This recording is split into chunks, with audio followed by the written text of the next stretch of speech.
लग्नाचे दागिने म्हणजे श्रीमंत पेशवाई दागिने, नाशिकचे सुप्रसिद्ध सराफ मयूर अलंकार सराफ।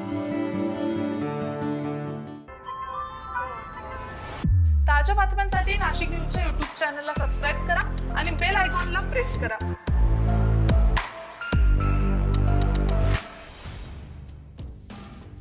नाशिक शहरातील वाहतूक कोंडींमध्ये दिवसेंदिवस मोठ्या प्रमाणात वाढ होत असल्यानं महापालिकेच्या वाहतूक विभागानं पहिल्या टप्प्यात 8 जागांवर सुसज्ज वाहनतळ उभारण्याचा निर्णय घेतला।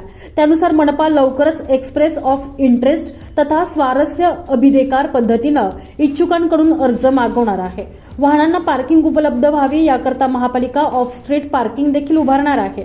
शहरातील द्वारका, सीबीएस, रविवार Karanja, Bhadrakali, Shalimar, Ashok Stambh, Panchavati Karanja, Sharanpur road, Canada corner, Mahatma Nagar, city centre mall, Mumbai Naka, Pathardi फाटा, गंजमाळ, मायको सर्कल अशा विविध ठिकाणी दररोज वाहतूक कोंडी निर्माण होऊन वाहतूक ठप्प होत असते।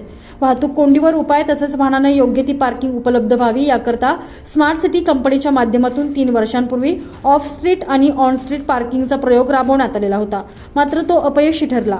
वाहतूक कोंडीमुळे पोलीस यंत्रणेला देखील अनेक समस्यांना सामोरं जावं लागत आहे।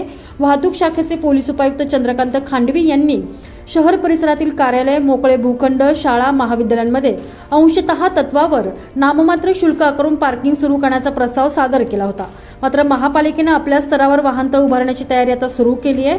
त्यानुसार पहिल्या टप्प्यात महापालिकेच्या ताब्यात असलेल्या जागांवर वाहनतळ सुरू करण्याचा प्रयत्न आहे। तर या ठिकाणी पार्किंग होणार असल्याची शक्यता वर्तवली जाते। तर शहरातील मध्यवर्ती ठिकाण असलेल्या बीडी भालेकर शाळा, गंजमाळ, मुंबई नाका, संदीप हॉटेल समोरील मोकळी जागा, सातपूर येथील छत्रपती शिवाजी भाजी मंडई, पंचवटी गावठाण सिटी सर्वे क्रमांक 5458, कॅनडा कॉर्नर आरक्षण क्रमांक 301, शताब्दी हॉस्पिटल, मुंबई नाका, पंचवटी गावठाण आरक्षण क्रमांक 439, पंचवटी गावठाण आरक्षण क्रमांक 489 अशा एकूण 8 ठिकाणी 1400 वाहन पार्किंग होऊ शकतील, असं वाहनतळ उभारलं जाणार असल्याचं मनपाचे अतिरिक्त आयुक्त प्रदीप चौधरी यांनी स्पष्ट केलं आहे।